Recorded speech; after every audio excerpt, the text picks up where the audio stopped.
Hello friends, स्वागत आहे तुमचं आपल्या नवीन व्हिडिओमध्ये. या व्हिडिओमध्ये आपण MPSC राज्यसेवा आणि कंबाईनच्या दृष्टीने वंदे मातरम या टॉपिकवर प्रश्न विचारल्या जाऊ शकतात त्याबद्दल आपण चर्चा करणार आहोत. तर बघा, केंद्रीय गृह मंत्रालयाने शाळा आणि सरकारी कार्यक्रमामध्ये वंदे मातरम या राष्ट्रीय गीताची पूर्ण आवृत्ती म्हणजेच पूर्ण 6 कडवे म्हणणे अनिवार्य केलेले आहे. राष्ट्रगीत आणि राष्ट्रीय गीत यामध्ये फरक आहे. राष्ट्रगीत म्हणजे नॅशनल अँथम आणि राष्ट्रीय गीत म्हणजे जो आपण नॅशनल सॉन्ग म्हणतो त्याला राष्ट्रीय गीत असे म्हणतात. आपले राष्ट्रीय गीत कोणते? तर राष्ट्रीय गीत आपले वंदे मातरम आहे. यापूर्वी आपण 2 कडव्यांचे जे वंदे मातरम म्हणत होतो त्याला मान्यता देण्यात आली होती, परंतु आता पूर्ण 6 कडवे यांना वंदे मातरमच्या पूर्ण 6 कडव्यांना मान्यता देण्यात आलेली आहे. म्हणजे पूर्ण 6 कडवे म्हणणे हे अनिवार्य करण्यात आलेले आहे. याची अंमलबजावणी 6 फेब्रुवारी 2026 पासून सुरू झालेली आहे. तर बघा, या दृष्टीने तसेच वंदे मातरमला 150 वर्षे देखील पूर्ण झालेली आहे. त्यामुळे हा निर्णय घेण्यात आलेला आहे. एक कायद्याच्या दृष्टीने तसेच 150 वर्ष पूर्ण झालेल्याच्या निमित्ताने यावर प्रश्न येणे अपेक्षित आहे. त्या दृष्टीने आपण एक MPSCच्या रिलेटेड फॅक्ट्स समजून घेणे गरजेचे आहे. तर बघा, पहिला फॅक्ट जो आहे तो म्हणजे 3 मिनिटे आणि 10 सेकंद हा पूर्ण राष्ट्रीय गीत म्हणण्यासाठी म्हणजे पूर्ण वंदे मातरमचे 6 कडवे म्हणण्यासाठी लागणारा वेळ आहे.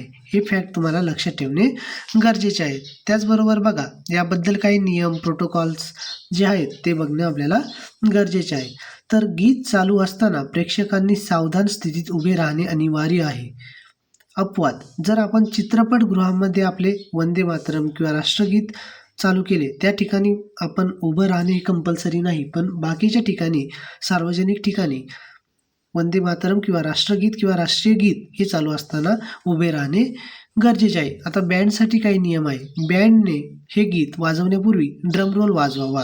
ड्रम रोल 7 पावले इतका असावा आणि त्यानंतर 1 बीट विश्रांती घेऊन गीत सुरू करावे. हे काही फॅक्ट तुम्हाला लक्षात ठेवणे गरजेचे आहे. तर बघा, राज्यसेवेच्या दृष्टीने महत्त्वाची असलेली माहिती आपण आता बघणार आहोत. तर गीताबद्दल बघा, गीताचे जे रचनाकार आहे ते बंकिमचंद्र चॅटर्जी. हे सर्वांनाच माहिती आहे की याची रचना बंकिमचंद्र चॅटर्जी यांनी केली होती. सुरुवातीला त्याचे प्रकाशन त्यांनी आनंदमठ कादंबरीमध्ये केले होते. म्हणजे मूळ स्रोत कुठून घेण्यात आलेले आहे ते आनंदमठ या कादंबरीमध्ये. किती साली? 1882 साली हे घेण्यात आलेले होते. तर बघा, गीताची रचना ही किती 1870 ते 75च्या दरम्यान झालेली आहे. आणि भाषा बघा, याच्यावर प्रश्न येऊ शकतो. हे गीत जरी संस्कृतमध्ये असले तरी त्याची लिपी जी आहे ते बंगाली आहे, म्हणजे बंगाली मिश्रित ते आहे. बाकीचे फॅक्ट त्याच्याबद्दल बघा, पहिले गायन जे 1896चं काँग्रेसचे अधिवेशन झाले होते कोलकाता या ठिकाणी, त्या ठिकाणी रवींद्रनाथ टागोर यांनी ते गीत गायलेले होते, पहिल्यांदा गायलेले होते. त्यानंतर बघा, घटना समितीचा स्वीकार. घटना समितीने 24 जानेवारी रोजी म्हणजे 24 जानेवारी 1950 रोजी राष्ट्रगीत तसेच राष्ट्रीय गीत म्हणून या वंदे मातरमला मान्यता दिली आणि त्यासोबतच आपले राष्ट्रपती म्हणजेच आपले पहिले राष्ट्रपती डॉक्टर राजेंद्र प्रसाद यांना देखील मान्यता देण्यात आलेली होती, म्हणजेच त्यांना त्याचा स्वीकार करण्यात आलेला होता. या गीताचा प्रसिद्ध म्हणजे इंग्रजी जो अनुवाद आहे तो श्री अरविंद यांनी केले आहे. तसेच यदुनाथ भट्टाचार्य यांनी या गीताला मूळ चाल लावलेली आहे. म्हणजे आपण जो म्हणतो ना, ती जी चाल आहे ती चाल कोणी लावलेली आहे? तर यदुनाथ भट्टाचार्य यांनी लावलेले आहे. हे गीत 1905च्या बंगाल फाळणीच्या विरोधात स्वातंत्र्य सैनिकांचे मुख्य घोषवाक्य बनले होते. हे काही फॅक्ट्स आहे जे आपल्याला राज्यसेवा किंवा कंबाईनच्या परीक्षेच्या दृष्टीने गरजेचे आहे. त्या दृष्टीने तुम्ही हे लक्षात ठेवा. अजून याच्यावर संभाव्य प्रश्न काय येऊ शकतात ते पण आपण काढून ठेवलेले आहे. केंद्रीय गृह मंत्रालयाच्या फेब्रुवारी 2026च्या आदेशानुसार वंदे मातरम गाण्यासाठी किती वेळ निश्चित करण्यात आला? तर बघा, 3 मिनिटे आणि 10 सेकंद हा वेळ निश्चित करण्यात आला. वंदे मातरमची सर्व कडवे म्हणजेच ते 6 कडवे गाण्याचा नियम हा 6 फेब्रुवारी 2026 पासून घेण्यात आलेला आहे. वंदे मातरम राष्ट्रीय गीत बंकिमचंद्र चॅटर्जीच्या कोणत्या कादंबरीतून घेतलेले आहे? तर आनंदमठ कादंबरीतून घेतलेले आहे. आणि वंदे मातरम पहिल्यांदा कोणत्या अधिवेशनात आणि कुठे गायले गेले? तर बघा, काँग्रेसच्या कोलकाता अधिवेशनामध्ये 1896 मध्ये हे गीत पहिल्यांदा गायले गेले होते आणि ते गायले कोणी होते ते पण तुम्ही लक्षात ठेवू शकतात. देवेंद्रनाथ टागोर यांनी ते गायलेले होते.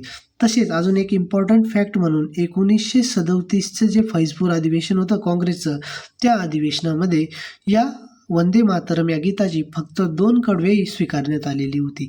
बाकीचे कडवे म्हणजेच उरलेले 4 कडवे यामध्ये हिंदू देवी देवतांचे म्हणजे दुर्गा माता वगैरे यांचे वर्णन आले असून ते धर्मनिरपेक्षताच्या नावाखाली ते फक्त 2च कडवे स्वीकारण्यात आलेले होते. कारण की भारत हा सर्व धर्म आणि सर्व जातींनी नटलेला देश आहे.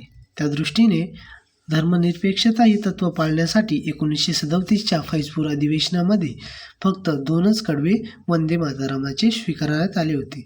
हे सर्व फॅक्ट्स तुम्ही MPSC राज्यसेवा आणि कंबाईनच्या दृष्टीने लक्षात ठेवा. यावर 100% प्रश्न येणे अपेक्षित आहे. हा व्हिडिओ तुम्ही शेवटपर्यंत बघितला, तुम्हाला हा इन्फॉर्मेटिव्ह वाटला तर तुम्ही या व्हिडिओला लाईक करा आणि आपल्या चॅनलला सबस्क्राईब करा.